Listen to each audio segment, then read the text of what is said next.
ഇന്ന് ഈ ശംഖുമുഖം കടപ്പുറത്തേക്ക് മാത്രമല്ല നമ്മുടെ വാർത്താ സംഘത്തിലെ അവതാരകരും ഫ്ലവേഴ്സിന്റെ അവതാരകരും ഒക്കെ ഈ പരിപാടിയിൽ ജോയിൻ ചെയ്യും. അതുപോലെ കലാകാരന്മാരും കലാകാരികളും ഒക്കെ ഉണ്ടാകും. അപ്പൊ നമ്മളെ ഇൻഫർമേഷൻ ഒപ്പം തന്നെ ചില എന്റർടൈൻമെന്റും ഒക്കെ നിങ്ങൾക്ക് തരും. നമ്മളിപ്പോ ഈ കനത്ത ചൂടിന് നടുവിൽ നമ്മുടെ ഒരു ശീതളമായ ഒരു അന്തരീക്ഷം ഉണ്ടാക്കാൻ വേണ്ടി ചിലപ്പോൾ നമുക്ക് അത്യാവശ്യം നല്ല പരിപാടികളൊക്കെ നിങ്ങളെ കാത്തിരിക്കുന്നുണ്ടാവും. സംവാദങ്ങളുണ്ടാവും, സെമിനാറുകൾ ഉണ്ടാവും, ഡിബേറ്റ് ഉണ്ടാവും. അപ്പൊ നമുക്കൊരു കാര്യം ചെയ്യാം, നമുക്ക് രണ്ടുപേരെ കൂടി സ്വാഗതം ചെയ്യാം. നമുക്കൊപ്പം ചേരുന്നു ശംഖുമുഖം ബീച്ചില് ആഡ്മി താജ് ഇബ്രാഹിം ശ്രീ ജയകുമാർ, രണ്ട് പുലികൾ കൂടി വരുന്നു. വരൂ പുലികൾ. പുലികൾ തിരുവനന്തപുരത്ത് നിന്ന് പൂട ഒഴിഞ്ഞു പോയോ? വിജയന് പിന്നെ എങ്ങനെ അവസ്ഥ?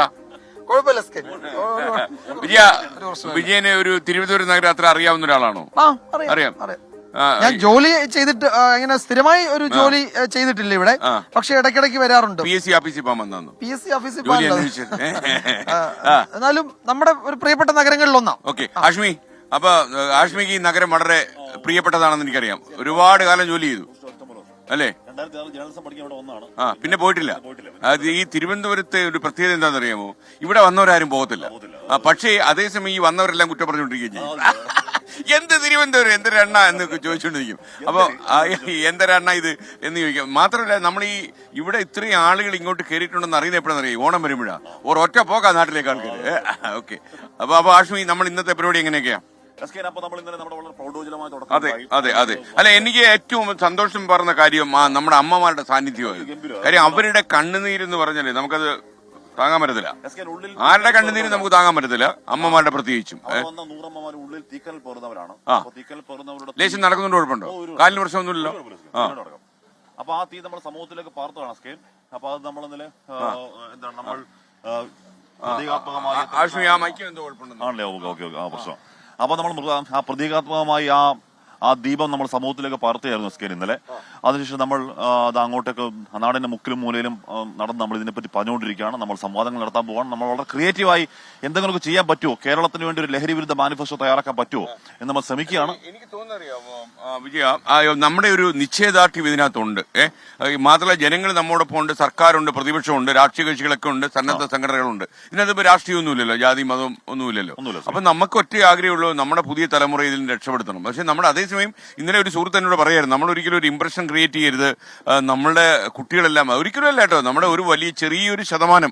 വിജയൻ അതിനെ കുറിച്ച് ഒരു അല്ല എസ് കെ, നമ്മൾ അതിന്റെ ഒരു റിയാലിറ്റി കാണാതിരിക്കുകയും ചെയ്യില്ല. നമ്മൾ കുറച്ച് സങ്കീർണമായ സാഹചര്യത്തിലൂടെയാണ് കടന്നു പോകുന്നത്. അത് മനസ്സിലാക്കാതെ നമ്മൾ ആളുകളെ ഭയപ്പെടുത്തുന്നു എന്നൊക്കെയുള്ള പ്രചാരണം തെറ്റാണ്. പേടിക്കാനുള്ള ചിലതുണ്ട് സംഗതികൾ. അത് നമ്മൾ അതിന്റെ ഒരു ഗ്രാവിറ്റി നമ്മൾ മനസ്സിലാക്കുകയും വേണം. അങ്ങനെ ആ മട്ടിലല്ലേ നമുക്ക് ഈ പ്രശ്നത്തെ അഡ്രസ് ചെയ്യാൻ പറ്റും. അല്ലെ ഒന്നുമില്ല എന്ന് പറഞ്ഞ് നമുക്ക് കണ്ണടച്ചിരിക്കാനും കഴിയില്ലല്ലോ. അപ്പൊ നമ്മൾ ഒന്നാം ദിവസം നമ്മൾ തുടങ്ങുകയാണ്. അപ്പൊ നമുക്ക് അതിനിടയ്ക്ക് ഒരു ചേട്ടൻ എന്റെ കൂടി ഇങ്ങനെ നടക്കുന്നു. ചേട്ടാ, പേരെന്താ? തങ്കരാജൻ. ചേട്ടൻ എന്തോ പറയാൻ നിന്നോലെ തോന്നി. കാരണം ഇവിടെ കൊട്ടാരം എന്ന് പറയുന്നത് ഇവിടുത്തെ ഈ ശംഖുമുഖം എന്ന് പറയുന്നതിന്റെ 3 കൊട്ടാരമുണ്ട്. ഒരുപാട് വിശദാംശം പറയാൻ പറ്റത്തില്ല. ചേട്ടന് പറയാനുള്ളത് കൃത്യമായിട്ട് പറയും. 3 കൊട്ടാരത്തിനകത്ത് ഇത്രയും കഥകൾ രാജകൊട്ട ഒരു വർഷത്തിൽ 2 പ്രാവശ്യം ആറാട്ടുണ്ട്. കാര്യം ഇവിടെ ഒരുപാട് ബുദ്ധിമുട്ടും കാര്യങ്ങളുണ്ട്. നമുക്ക് പരിഹരിക്കാം. ഇനി അമ്മ എന്താ പറയാൻ വന്നത്? അമ്മ പറയണ സാറിന് ഒരു നന്ദി പറഞ്ഞായിരുന്നു. എന്ത് പറ്റി? എനിക്ക് TV ഇല്ലെങ്കിലും സാറ് മൊബൈലിലൊക്കെ ഓരോരുത്തർ പറയണ കേട്ടും കൊണ്ട് ഞാൻ പറയാണ്, സാറിന്റെ ആ എല്ലാ വാർത്തയും എല്ലാം പറയണത് നമ്മളെ പത്രത്തിനെയും കാട്ടി എളുപ്പം എല്ലാ പ്രശ്നങ്ങളും പെട്ടെന്ന് അറിയണം. അതിൽ വളരെ സന്തോഷമുണ്ട്. അപ്പോ എസ് കെ, അതാണ്. അപ്പൊ നമ്മള് ഈ നേരിടുന്ന പ്രശ്നം, അതിന്റെ സങ്കീർണ സാഹചര്യമൊക്കെ ഇന്നലെ എസ് കെ സിയുമായി സംസാരിച്ചപ്പം സംസ്ഥാന സർക്കാർ ഇക്കാര്യത്തിൽ 100% അതിന്റെ ഗൗരവം ഗവൺമെന്റിന് ബോധ്യപ്പെട്ടിട്ടുണ്ട്. അപ്പൊ വളരെ ശക്തമായിട്ട് ബോധ്യപ്പെട്ടിട്ടുണ്ട്.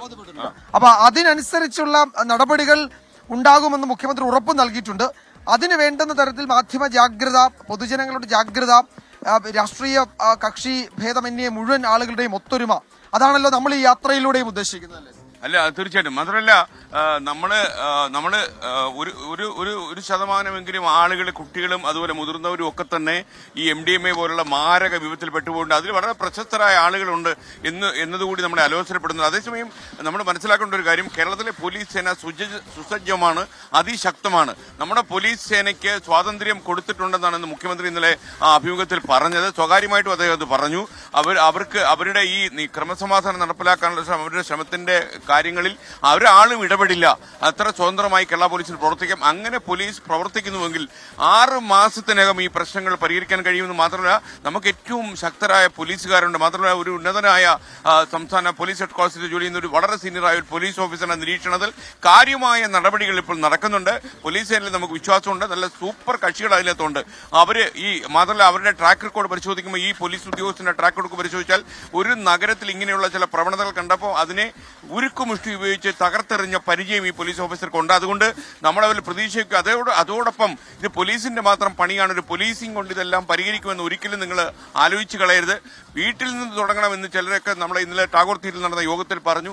വീട്ടിൽ രക്ഷകർത്താക്കളുടെ കണ്ണുകൾക്ക് മുമ്പിൽ എന്തൊക്കെ സംഭവിക്കുന്നുവെന്ന് നമ്മൾ മനസ്സിലാക്കണം. കുട്ടികൾ എങ്ങോട്ട് പോകുന്നു, അവരുടെ പ്രവർത്തനത്തിൽ എന്തെങ്കിലും മാറ്റമുണ്ടോ, ഇതൊക്കെ നിരീക്ഷിക്കേണ്ടത് രക്ഷകർത്താക്കളാണ്, അധ്യാപകരാണ്, PT ആണ്, സ്കൂളാണ്, സ്കൂൾ അധികൃതരാണ്, പ്രിൻസിപ്പലാണ്, കോളേജാണെങ്കിൽ ആ രീതിയിൽ. അപ്പൊ തീർച്ചയായിട്ടും അവരുടെ നിരീക്ഷണവും നാട്ടുകാരുടെ ജാഗ്രതയും എല്ലാം കൂടി ഉണ്ടെങ്കിൽ നമ്മുടെ ഈ നാട്, ഇതെന്റെ അഭിമാനമുള്ള നാടാണ്, നമുക്ക് പറന്ന മണ്ണാണിത്. അപ്പൊ അതുകൊണ്ട് തന്നെ നമ്മൾ സംരക്ഷിച്ചേ പറ്റൂ. ആഷ്മി SK, അപ്പം നമ്മുടെ എന്റെ നാട്, എന്റെ കേരളം, എന്റെ അഭിമാനം നമ്മൾ നോക്കുന്ന ഒന്നാമത്തെ മുദ്രാവാക്യമാണ്. എല്ലാ കാലം നമുക്ക് അഭിമാനമാണ്. അപ്പൊ ആ നാടിനെ തകർത്ത് കളയാൻ, അതിന്റെ പുതിയ തലമുറ ഇല്ലാതാക്കാൻ ഏതെങ്കിലും നമുക്ക് മാഫിയ ശ്രമിച്ചാൽ നമുക്ക് കൈ കിട്ടി നോക്കിയിരിക്കാനാവില്ല. നമ്മൾ അതിനെതിരെ ശക്തമായി കുരിശുദ്ധം പ്രഖ്യാപിച്ചു പുറപ്പെടുന്നു. SK, ഇത്തരത്തിൽ 2 രീതിയിൽ ഈ സോഴ്സുകൾ അടയ്ക്കാം എന്ന് പറഞ്ഞാൽ, ഈ വരുന്ന മയക്കുമരുന്നിന്റെ മാഫിയകളെ പിടിക്കുക, അതിൽ ഉറവിടം അടയ്ക്കുക എന്നത് പ്രധാനമാണ്. രണ്ടാമത്തെ കാര്യം, അതിന്റെ റിസീവിംഗ് എൻഡിങ്ങിൽ നിൽക്കുന്ന ഈ പറയുന്ന കുഞ്ഞുങ്ങളടക്കം, കുട്ടികളടക്കം, സ്കൂൾ കുട്ടികളടക്കം ഇതിന്റെ മാരകമായ MDMA എന്ന് പറഞ്ഞ രാസലഹരി അത് തലമുറകളുടെ ക്രിയാശേഷി നഷ്ടപ്പെടുത്തുകയും ആൾക്കാരെ ഇല്ലാതായി കളയുകയും ചെയ്യും എന്നുള്ള സന്ദേശം നമ്മൾ ഉറക്കെ പറഞ്ഞുകൊണ്ടിരിക്കണം. മിസ്കിൻ, ഉറപ്പായി നമ്മുടെ ഈ യാത്രയുടെ ലക്ഷ്യങ്ങളിലൊന്ന് ഈ ബോധവൽക്കരണം എന്നത് പ്രധാനമാണ്. ബോധവൽക്കരണത്തോടൊപ്പം തന്നെ പോലീസ് എൻഫോഴ്സ്മെന്റ് എത്രത്തോളം കാര്യക്ഷമമായി നടപ്പാക്കണം, ഇതിന് ഉറവിടത്തിലേക്ക് എത്തണം. SK, ഈ ക്യാരിയേഴ്സിനെ മാത്രം പിടിച്ചുകൊണ്ട് പ്രത്യേകിച്ച് കാര്യമില്ല. ക്യാരിയേഴ്സിനെ പിടിക്കണം. ഈ പറഞ്ഞ ഉറവിടത്തിൽ ഇങ്ങോട്ടേക്ക് കോടിക്കണക്കിന് രൂപയുടെ ലഹരി കൊണ്ട് കേരളം എന്ന് പറഞ്ഞ കൊച്ചു സംസ്ഥാനം ഡംപ് ചെയ്യുന്ന ശക്തികളെ മൂക്കേറിട്ടേ മതിയാവും. SK, നമ്മുടെ തലമുറയ്ക്ക് അവരാണ് നമുക്ക്, കാരണം കേരളത്തിലേക്ക് വിദേശ നാടുകളിൽ നിന്ന് പോലും കടന്നു വരുന്നുണ്ട് അവര്. അപ്പൊ അവരെ നമുക്ക് പിടിച്ചു നിർത്തണം. അതുപോലെ ഇന്നലെ മുഖ്യമന്ത്രിയോട് ഞാൻ പറഞ്ഞൊരു കാര്യം, കേരളത്തിലെ ദക്ഷിണേന്ത്യയിലെ സംസ്ഥാനങ്ങളിലെ മുഖ്യമന്ത്രിമാരെ മുഴുവൻ സംഘടിപ്പിച്ച ഈ ഒരു പ്രവർത്തനം, അതേമാതിരി തീർച്ചയായിട്ടും അത് നമ്മൾ ഇപ്പൊ തന്നെ ബന്ധപ്പെടുന്നുണ്ട്, നമ്മളത് ആലോചിക്കും. മാത്രമല്ല, മറ്റുള്ള ബാംഗ്ലൂർ പോലുള്ള നഗരങ്ങളിൽ നിന്ന് ഈ MDMA പോലുള്ള മയക്കുമരുന്ന് കേരളത്തിലേക്ക് ഒഴുകുന്നുണ്ട്.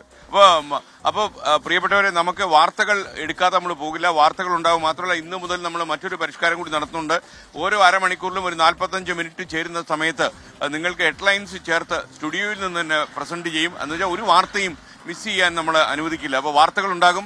അതോടൊപ്പം തന്നെ നമ്മുടെ സ്വസ്ഥമായ അവതരണ രീതിയൊക്കെ ഇതിലുണ്ടാകും. അപ്പോൾ നമ്മൾ വളരെ സീരിയസ് ആയിട്ട് മസിൽ പിടിച്ച് കേരളത്തിലുടനീളം യാത്ര ചെയ്യുക എന്നതല്ല. അപ്പോൾ നമുക്കത് തീർച്ചയായിട്ടും നമുക്കത് ചെയ്യാം. അപ്പോൾ നമുക്കൊപ്പം ഒരാൾ കൂടി ചേരുന്നുണ്ട്. നമസ്കാരം. Hello, hi. അപ്പൊ ഇന്ന് നമ്മൾ തുടങ്ങാണ്. പറഞ്ഞോളൂ. ഞങ്ങൾ ട്രിവാൻഡ്രത്ത് 4-5 താമസിക്കുന്നത്. അപ്പോ മോള് ഫസ്റ്റ് ആയിട്ടാണ് ബീച്ചിലോട്ട് വരുന്നത്. ഓ, അത് ശരി. ഓക്കെ. മോൾക്ക് അതിന്റെ ഒരു കൗതുകവും സന്തോഷമുണ്ട്. ഈ മൈക്ക് കണ്ടിട്ട് എന്ത് കുന്തമായത് ഇങ്ങോട്ട് നീണ്ടു വരുന്നല്ലെന്നൊക്കെ ആലോചിക്കാവള്. ഓക്കെ, ആയി മോളെ. ഓക്കെ, അവളുടെ മുഖത്ത് നല്ല നിഷ്കളങ്കതയുണ്ട്, കുട്ടിത്തമുണ്ട്. അപ്പൊ നമുക്ക് സന്തോഷം. അപ്പൊ എന്തെങ്കിലും പറയാനുണ്ടോ? ഓക്കെ, അപ്പൊ സന്തോഷം നിങ്ങളെ കാണാൻ പറ്റിയതല്ലോ. Okay, thank you.